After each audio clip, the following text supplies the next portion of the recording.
जय हिंद फ्रेंड्स। आज जो हम टॉपिक पढ़ने वाले हैं वो टॉपिक है कंपाउंड माइक्रोस्कोप, संयुक्त सूक्ष्मदर्शी। ठीक है, देखो नाम से ही क्लियर है। माइक्रोस्कोप क्या करता है, तो वो छोटे छोटे ऑब्जेक्ट को क्या करना होता है, क्लियर और बड़ा इमेज बनाना है, तो हमको माइक्रोस्कोप यूज वहां पे करना होता है।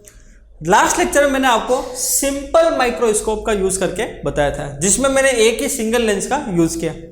लेकिन अगर इमेज को और ज़्यादा आवर्तित देखना है, बड़ा देखना है, उसका और ज़्यादा मैग्निफिकेशन करना है हमें, तो हमें क्या करना पड़ेगा, उस सिंगल माइक्रोस्कोप की जगह क्या यूज करना पड़ेगा, कंपाउंड माइक्रोस्कोप। अब देखिए कंपाउंड माइक्रोस्कोप में क्या होगा कि हम दो लेंस का यूज करेंगे। ठीक है ना, एक लेंस इसके कंपेरिजन, वैसे तो दोनों लेंस का जो एपरेचर होता है वो कम ही होता है, ठीक है ना, ठीक है, और दोनों लेंस में से जो इसकी फोकल लेंथ होती है वो भी कम होती है। लेकिन अगर दोनों के रेस्पेक्ट में बात करी जाए तो ये जो सेकंड लेंस होता है ये इसके रेस्पेक्ट में क्या होता है, थोड़ा सा बड़ा होता है। ठीक है, जो लेंस ऑब्जेक्ट की तरफ रखा जाता है, ठीक है, उसे बोलते हैं ऑब्जेक्टिव लेंस। तो ये जो फर्स्ट वाला लेंस होगा ये लेंस होगा आपका ऑब्जेक्टिव लेंस ओ। जिस लेंस को आई साइड रखा जाता है, जिधर से हमें इमेज देखनी है उस साइड जो लेंस रखा जाता है उस लेंस को बोला जाता है आईपीस लेंस। इसको बोला जाएगा अभिदृश्यक और इसको बोला जाएगा आपका अभिनेत्र लेंस। ओके, अब देखिए फर्स्ट जो ऑब्जेक्टिव लेंस है इसका एपरेचर और फोकल लेंथ क्या होता है, बहुत कम होता है। क्यों? क्योंकि देखो छोटे से ऑब्जेक्ट से लाइट रे आएगी तो बहुत कम लाइट रे इसके ऊपर इंसिडेंट होगी, तो कम एपरेचर से ही अपना काम हो जाएगा। हाँ, इसके रेस्पेक्ट में अपने को ये जो सेकंड जो आईपीस लेंस है इसका एपरेचर इसके रेस्पेक्ट में थोड़ा सा बड़ा रखा जाता है। क्यों? क्योंकि इससे अपने को क्या करते हैं, उस छोटे से ऑब्जेक्ट की बहुत बड़ी इमेज अपने को बनानी होती है। अब देखिए एक्चुअल डायग्राम ये है जिसके अंदर दो लेंस रखे हुए हैं। ठीक है, फर्स्ट वाले लेंस की तरफ हमने एक ऑब्जेक्ट ए बी रखा हुआ है, यहां से इसकी इमेज बनती है ए डैश बी डैश। ठीक है, अब ए डैश बी डैश से जब लाइट रे इस आईपीस लेंस पे पड़ेगी तो यहां से इसकी बहुत बड़ी इमेज बनती है अपने पास A double dash B double dash. देखिए रफली समझा रहा हूं मैं आपको कि ये डायग्राम कैसे बनता है। तो देखिए ये जो फर्स्ट लेंस था ये आपका ऑब्जेक्टिव लेंस था, ये इसकी क्या थी, आपके फोकल लेंथ थी। अब देखिए यहां पर मैंने एक ऑब्जेक्ट रख दिया ए बी। अब इस ए बी से लाइट रे क्या होगी, पास होगी। जो लाइट रे प्रिंसिपल एक्सिस के पैरेलल होती है तो वो इसकी फोकल लेंथ से होके जाती है, तो यहां पर ये इस लेंस का क्या है, फोकस पॉइंट है। और जो लाइट रे सीधी की सीधी ट्रैवल करती है तो वो आगे जाकर किसी न किसी पॉइंट पर मिलेगी। भाई जो ऑप्टिकल सेंटर से पास होती है वो बिना डेविएट हुए स्ट्रेट चली जाती है, तो यहां पर इसकी एक इमेज बनती है आपके ए डैश बी डैश। ठीक है, यहां पर ये ऑब्जेक्टिव लेंस था, यहां से इसकी फोकस पॉइंट और सेंटर ऑफ कर्वेचर 2f0 के बीच हमने एक इमेज रखी, सॉरी ऑब्जेक्ट रखा ए बी।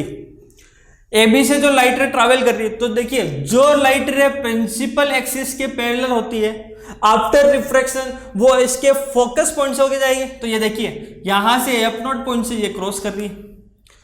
जो लाइट रे ऑप्टिकल सेंटर से जाती है वो बिना डेविएट हुए स्ट्रेट लाइन में चलती है। तो देखिए यहां पर अगर ये दोनों इस पॉइंट पर मिलते हैं, यहां पर इस ए बी की इमेज बन जाती है ए डैश बी डैश।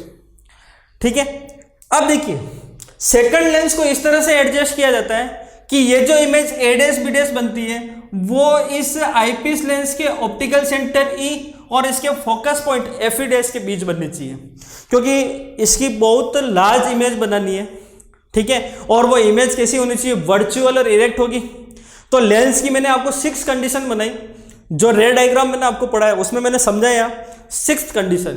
क्या था उसमें कि जब भी कोई ऑब्जेक्ट इसके फोकस पॉइंट और इसके ऑप्टिकल सेंटर के बीच रखेंगे तो आपकी क्या होगी, वर्चुअल और इरेक्ट इमेज बनेगी। तो इस सिलेंड्रिकल ट्यूब पे ऐसा अरेंजमेंट होता है कि हम इस लेंस को एडजस्ट कर सकते हैं। और इस सेकंड वाले लेंस को कैसा एडजस्ट करना है कि ये जो ए डैश बी डैश इमेज बनती है ये कोशिश करनी है कि इसके फोकस पॉइंट और ऑप्टिकल सेंटर के हमेशा बीच बने। उसके अकॉर्डिंग इस सिलेंड्रिकल ट्यूब पे, देखो ट्यूब होती है सिलेंड्रिकल ट्यूब, यहां पर लेंस को आप क्या कर सकते हैं, एडजस्ट कर सकते हो। तो इस लेंस को हम क्या कर सकते हैं, आगे पीछे खिसका कर एडजस्ट कर सकते हैं। तो अब क्या होगा, तो यहां देखिए सेकंड लेंस रखा हमने, ये लेंस था हमारा कौन सा, आईपीस लेंस, ठीक है। अब देखिए यहां पर इसके फोकस पॉइंट एफिडेस और ऑप्टिकल सेंटर के बीच क्या बननी चाहिए, आपकी इमेज बननी चाहिए। फर्स्ट ये डायग्राम बनाना है, यहां से लाइट रे आएगी, ठीक है ना, इस ए बी की इमेज का बनानी है आपको ए डैश बी डैश पर, जो कहां बनेगी, तो ये सेकंड लेंस के ऑप्टिकल सेंटर और उसके फोकस पॉइंट के बीच हमें बनानी। अब यहां से लाइट रे ट्रैवल करेगी और इस सेकंड लेंस आईपीस लेंस के ऊपर इंसिडेंट होगी और यहां से निकल जाएगी, जो प्रिंसिपल एक्सिस के पैरेलल होगी वो तो इसके फोकस पॉइंट से होके जाएगी। जो लाइट रे इसके ऑप्टिकल सेंटर से जाएगी वो बिना डेविएट हुए सीधी निकल जाएगी। जब हम इसको पीछे की तरफ बढ़ाएंगे तो पीछे की तरफ बढ़ाने पर क्या होगा, ये एक पॉइंट पर जाकर मिलती है। देखो इमेज कहीं पे भी बन सकती है, वो लिस्ट डिस्टेंस डी से लेके आपके इनफाइनाइट तक कहीं पे भी वो बन सकती है, ठीक है ना, वो इसकी कंडीशन है। तो ये पीछे की तरफ बढ़ाने पर किसी भी पॉइंट पर जाकर ये बन सकती है। तो यहां से जब कोई आदमी देखेगा तो उसको सीधी इसकी क्या होगी, ये इमेज नजर आ जाएगी। तो ए डैश बी डैश की जो इमेज बनेगी वो क्या बनेगी, A double dash B double dash. तो एक छोटे से ऑब्जेक्ट की हम बहुत बड़ी इमेज हम बना सकते हैं, ठीक है ना। और इतना मैग्निफिकेशन करने के लिए ही हमने क्या किया, दो टाइप के लेंस यूज हमने करे हैं, ठीक है। देखिए सेकंड से ये इसके लिए ऑब्जेक्ट की तरह बिहेव करेगा, यहां से लाइट रे इस आईपीस लेंस पर इंसिडेंट होगी। रूल वही फॉलो करने जो रे डायग्राम में बनाए हैं, प्रिंसिपल एक्सिस के पैरेलल फोकस पॉइंट से होके ऑप्टिकल सेंटर से जाने वाली सीधी पीछे की तरफ बढ़ाने पर क्या बन जाएगी, इसकी इमेज बन जाएगी, ठीक है। तो ये पूरा अरेंजमेंट हमने यहां पर किया है। ए डैश बी डैश से लाइट रे इस आईपीस लेंस पर इंसिडेंट हुई, कहां से गुजरी, फोकस पॉइंट से। ऑप्टिकल सेंटर से जाने वाली सीधी की सीधी ट्रैवल करती हुई निकल गई ये, और यहां से देखने वाला जब देखता है तो पीछे की तरफ जब हमने इन दोनों रे को बढ़ाया तो यहां पर इसकी इमेज बनती है A double dash B double dash, ठीक है ना। और यहां से जो ये एंगल बना रहा होगा, ये एंगल क्या होगा, आपका बीटा होगा, ठीक है। तो इस तरह से ये पूरा क्या होता है, एक कंप्लीट डायग्राम है हमारे पास। कुछ वैल्यू है जो मैं इसके बीच में लिख रहा हूं, ए बी आपका ऑब्जेक्ट है, ठीक है। ए से लेके जो ओ की डिस्टेंस है ये है आपका यू नॉट, ठीक है। देन ये लेंस के उस साइड जो चीजें होगी माइनस में लेनी, ओ से एफ नॉट, ओ से एफ नॉट, ये इसकी फोकल लेंथ एफ नॉट है। ए डैश ई, जो ए डैश और ये ई दिख रहा है वो क्या होगा, आपका यू ई होगा। और यहां से देखिए ई से लेके जो क्या बनेगा आपका ए डैश बनेगा, वो आपका क्या होगा, वी ई, जो फाइनल इमेज बनेगी ये वाली, ठीक है। यहां से देखिए ओ से एफ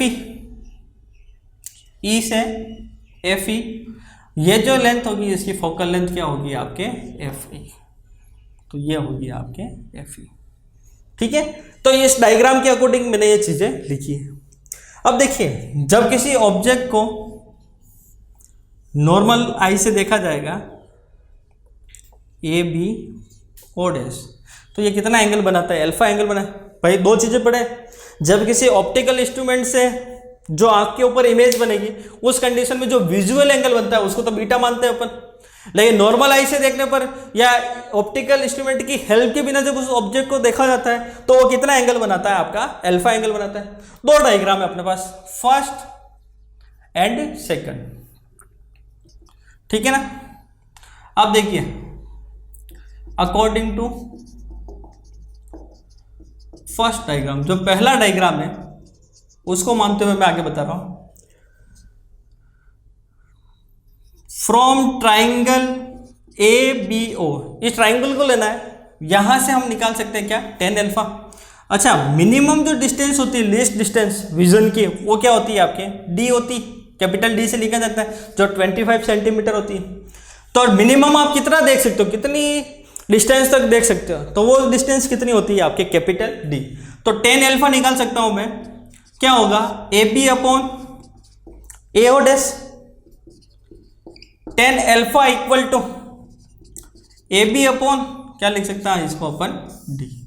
ये अपने पास बन जाती है फर्स्ट इक्वेशन, इसको बेस मानना है। अब देखिए यहां से अपने को एंगल किसकी रिक्वायरमेंट है, बीटा। तो देखिए ए डैश बी डैश भी बीटा एंगल बना रहा है और यहां से A double dash B double dash भी क्या बना रहा है, बीटा एंगल बना रहा है। तो मैं ये ट्राइंगल ले रहा हूं जो हमें दिख रहा है ए डैश बी डैश और E. According to second diagram, according to second diagram from triangle ये दिख रहा है हमें A dash B dash and E. ठीक है, यहां से मैं निकाल सकता हूं टेन बीटा। ओके, अब देखिए ये क्या हो जाएगा, ए डैश बी डैश अपॉन कितना हो जाएगा, ए डैश ई हो जाएगा। क्या बनेगा, ए डैश बी डैश अपॉन, ये देखिए ए डैश ई की वैल्यू मैंने डिफाइन की हुई कितना यू ही है, तो ये कितना हो जाएगा, ये माइनस में अप्लाई होगा साइन कन्वेंशन रूल के हिसाब से। तो ये कितना हो जाएगा, ए डैश बी डैश अपॉन कितना हो जाएगा, माइनस का यू ही। अब देखिए अपन इससे मैग्निफिकेशन पावर यहां से क्या कर सकते हैं, अपन निकाल सकते हैं।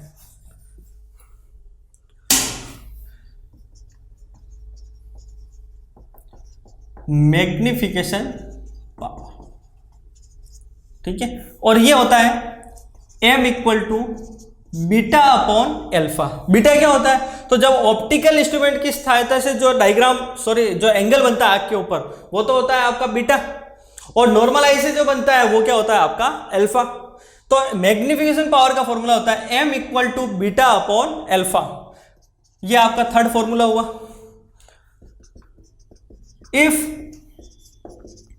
एंगल इज टू स्मॉल, अगर एंगल बहुत छोटे हो देन टेन एल्फा जो होता है वो एल्फा के इक्वल हो जाएगा, और टेन बीटा जो होता है वो किसके बराबर हो जाएगा, आपका बीटा के इक्वल हो जाएगा।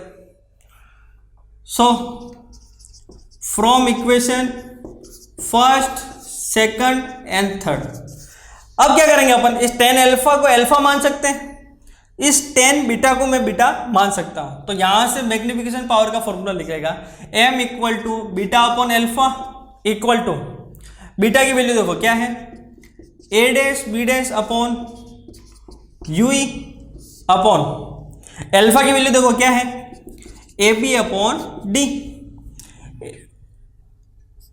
m equal to A dash B dash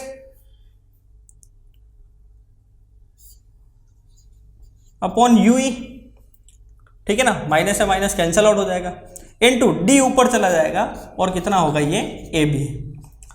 m equal to A dash B dash जमा के लिख लेता हूं मैं इसको, कितना हो जाएगा A B into D upon कितना हो जाएगा ये यू ई। यहां से देखिए ये अपने कंपाउंड माइक्रोस्कोप के अंदर जब दोनों लेंस को मैंने यूज किया, ठीक है ना, तो फर्स्ट डायग्राम से मुझे अल्फा की वैल्यू फाइंड हुई और इस सेकंड डायग्राम से मुझे बीटा की वैल्यू फाइंड हुई। जब मैग्निफिकेशन पावर में इसकी वैल्यू रखी है m equal to beta upon alpha, last lecture में मैंने आपको समझाया है कि ये जो मैग्निफिकेशन पावर होता है वो क्या होता है, तो ये इन दोनों का रेशियो होता है कि जो एंगल ऑप्टिकल इंस्ट्रूमेंट की सहायता से अपने आई पर बनता है, मतलब इमेज जो आई के ऊपर एंगल बनाती है, तो इमेज तो ये बन रही है अपने पास ए डैश बी डैश और A double dash B dash. Image के द्वारा जो आंख के ऊपर एंगल बनता है वो तो होता है बीटा, और नॉर्मल आई या फिर ऑब्जेक्ट, ये जो ऑब्जेक्ट ए बी है ये आपकी आंख के ऊपर जो एंगल बना रहा होगा वो क्या होगा, एल्फा। अच्छा एल्फा बहुत कम है, विजुअल एंगल बहुत कम है, तभी तो हम देख नहीं पा रहे हैं उसको क्लियरली देखना है तो अपने को क्या करना पड़ेगा, मैग्नीफाइंग लेंस का यूज करना पड़ेगा और उसकी हेल्प से अपने को इसको मैग्नीफाइड करना पड़ेगा, बड़ा करना पड़ेगा। तो ये एंगल कितना बड़ा होगा, तो अल्फा से बीटा बड़ा किया तो पावर कितनी इंक्रीज हुई, तो अल्फा से कितनी इंक्रीज हुई, बीटा। तो इन दोनों का क्या होता है, अपने को रेशियो लेना होता है। तो वो रेशियो ले लिया मैंने m equal to beta upon alpha, value यहां से फाइंड करी, ठीक है ना। किस कंडीशन में, जब मैंने एंगल को क्या माना है कि ये बहुत स्मॉल है, तो टेन एल्फा को एल्फा माना, टेन बीटा को बीटा। यहां से वैल्यू फर्स्ट और सेकंड से थर्ड में पुट करी तो मेरे पास इक्वेशन आ गई m equal to A dash B dash upon B A B into D upon U E. इसको मैंने दे दिया फोर्थ इक्वेशन नाम। अब देखिए इतना काम तो अपना हो गया। लेकिन जब तक सारी वैल्यू डिफाइन नहीं हो जाती तब तक अपना डेरिवेशन कंप्लीट नहीं होता है। तो यहां से देखो डी और यू तो समझ में आ गया, लेकिन A dash B dash upon A B क्या है, तो ये रेशियो निकाल सकते हैं हम इस डायग्राम से। अब ए डैश बी डैश और ए बी का रेशियो निकालना है, तो देखो ए डैश बी डैश कहाँ आ रहा है, ये ए बी कहाँ आ रहा है, ये। तो अपने को क्या करना है, ये जो दो ट्राइंगल दिख रहे हैं जिसमें आपको ये देखिए अपोजिट एंगल भी नजर आ रहे हैं, तो इन दोनों ट्राइंगल को लेकर हमको इसकी सिमिलरिटी अपने को प्रूव करनी है।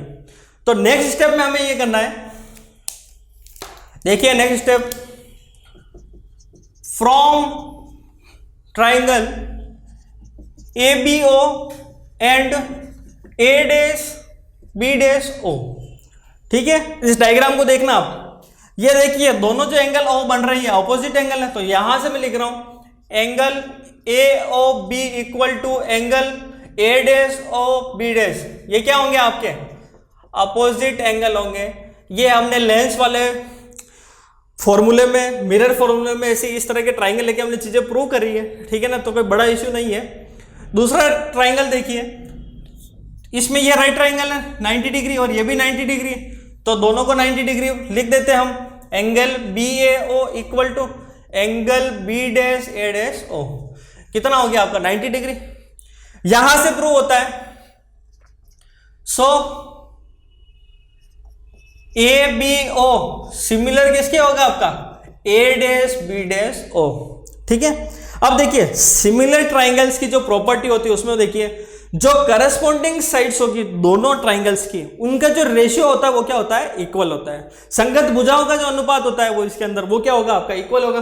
तो देखिए ये क्या होगा, तो ए डैश बी डैश उसकी साइड, फर्स्ट वाले ट्राइंगल की साइड देखो तो कितनी है A B equal to A dash हो तो इस ट्राइंगल की साइड है और बेस में ये कितना है ए हो, तो दोनों का रेशियो तो कितना हो जाएगा ए डैश ओ अपॉन कितना हो जाएगा ये ए ओ,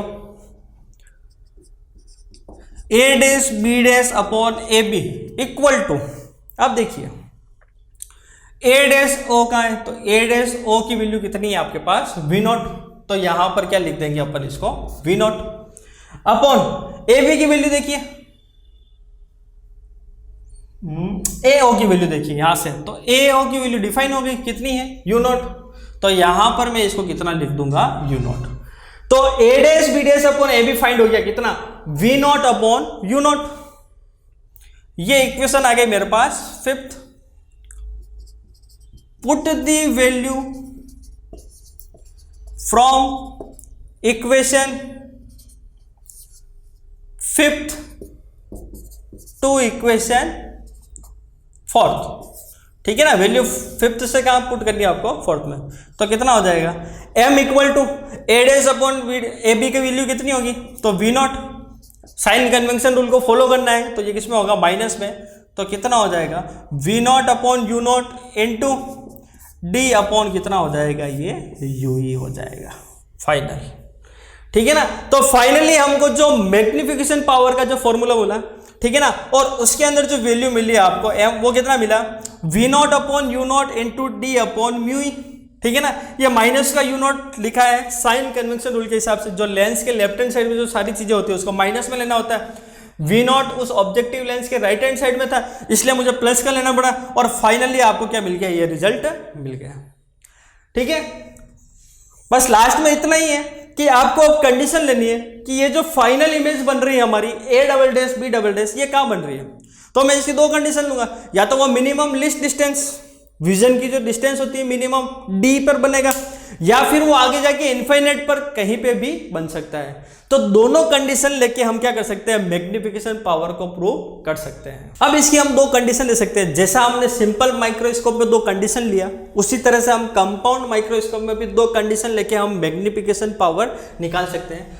फर्स्ट देखिए, व्हेन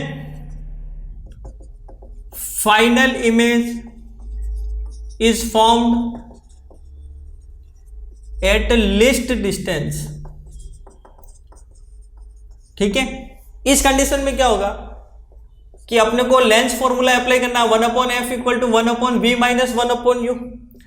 फोकल लेंथ जो लेंगे वो हम इस आईपीएस लेंस की लेंगे, ठीक है ना, तो वो कितना होगा आपका प्लस का, ठीक है, कॉन्वेक्स लेंस की फोकल लेंथ हमेशा प्लस में होती है। V का बनता है तो आपका लीस्ट डिस्टेंस मतलब D पर बनेगा, तो फाइनल जो इमेज बन रही है वो A double dash B double dash, अगर वो D डिस्टेंस पर बनती है तो इसको माइनस का D, और U इक्वल टू कितना है आपका माइनस का 1 अपॉन UE। ठीक है, तो ये बनेगा 1 upon FE equal to minus का 1 अपॉन D, माइनस का 1 अपॉन UE पुट करेंगे तो कितना हो जाएगा प्लस का 1 अपॉन UE, तो 1 अपॉन UE इक्वल टू क्या हो जाएगा आपका 1 अपॉन FE प्लस 1 अपॉन क्या हो जाएगा ये D हो जाएगा। इस माइनस वाली वैल्यू को इधर पुट कर दिया। ठीक है, मैग्निफिकेशन का जो फॉर्मूला होता है M इक्वल टू वो क्या होता है आपका, देखिए माइनस का V0 upon U0 into D upon क्या होता है ये UE होता है। तो इस 1 अपॉन UE की जगह अपन ये फॉर्मूला पुट कर देंगे तो क्या बनेगा M इक्वल टू माइनस का V0 U0 D आएगा। ठीक है, 1 अपॉन UE की जगह वैल्यू पुट करनी है तो ये क्या आ जाएगा 1 upon FE plus 1 upon T। M equal to minus का V0 अपॉन U0, D को अंदर मल्टीप्लाई कर दूंगा मैं तो ये बन जाएगा D अपॉन FE प्लस कितना आ जाएगा ये 1 आ जाएगा, ये सेकंड इक्वेशन। ठीक है, देखिए कंडीशन क्या ली कि ये जो final A double dash B double dash जो इमेज बन रही है वो आपके D डिस्टेंस पर बन रही है, तो उस केस में फोकल लेंथ तो ले लिया आपने FE प्लस की होगी, V इक्वल टू क्या हो जाएगा माइनस का D, और U इक्वल टू कितना होगा ये UE। लेंस फॉर्मूला लिखा मैंने 1 upon F equal to 1 upon V minus 1 upon U, फॉर्मूले में वैल्यू पुट करी, यहां से फाइनली अपने को क्या मिल गया M equal to this one minus V0 upon U0 D upon UE, 1 upon UE की वैल्यू अपन ने पुट कर दी, फिर इस D को मैंने अंदर मल्टीप्लाई कर दिया तो कितना हो गया D upon FE plus D upon D कितना हो जाएगा 1। तो उस केस में अपने को क्या मिल जाएगा M इक्वल टू माइनस का V0 upon U0 D upon FE plus कितना हो जाएगा ये 1। ओके, सेकंड कंडीशन में आपको इधर लिख के बता रहा हूं,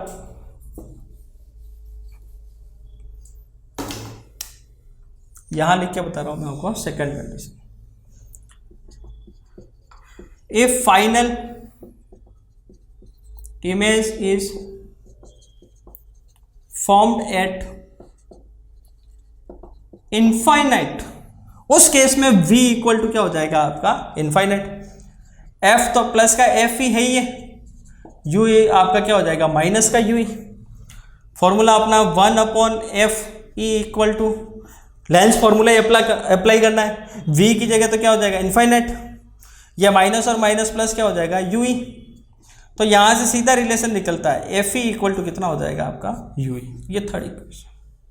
ठीक है, तो ये जो फॉर्मूला है आपका M equal to minus V0 upon U0 into D upon UE, तो इसमें आप UE की जगह क्या पुट कर सकते हैं FE पुट कर सकते हैं, तो उस केस में अपना मैग्निफिकेशन का फॉर्मूला बनेगा माइनस का V0 upon U0 into D upon कितना हो जाएगा ये FE।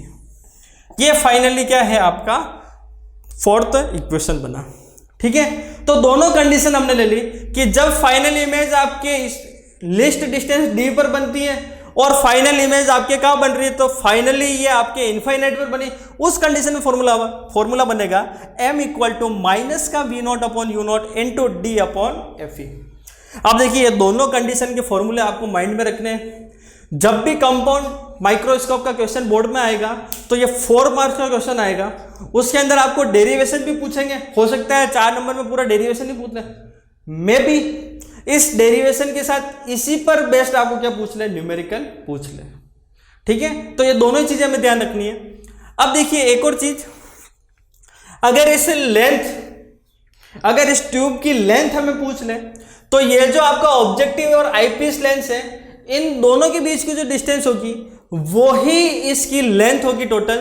तो यहां से जब आपको लेंथ निकालने के लिए पूछ ले तो यहां से देखिए इस ऑब्जेक्टिव लेंस से यहां तक की डिस्टेंस निकालनी है आईपीएस लेंस की, तो देखिए यहां से OA डैश तो कितना है आपका V0 plus A dash E कितना है आपका UE, तो L इक्वल टू कितना हो जाएगा V0 प्लस कितना हो जाएगा ये आपका UE।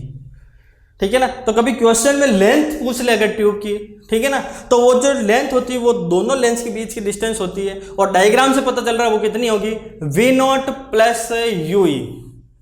तो आप इस डेरिवेशन को अच्छे से समझ लें, जहां चीज समझ में नहीं आ रही हो वहां उसको पॉज करके देखें, फिर भी ना समझ में आए तो आप बिल्कुल कॉल करके मुझसे इसे पूछ सकते हैं।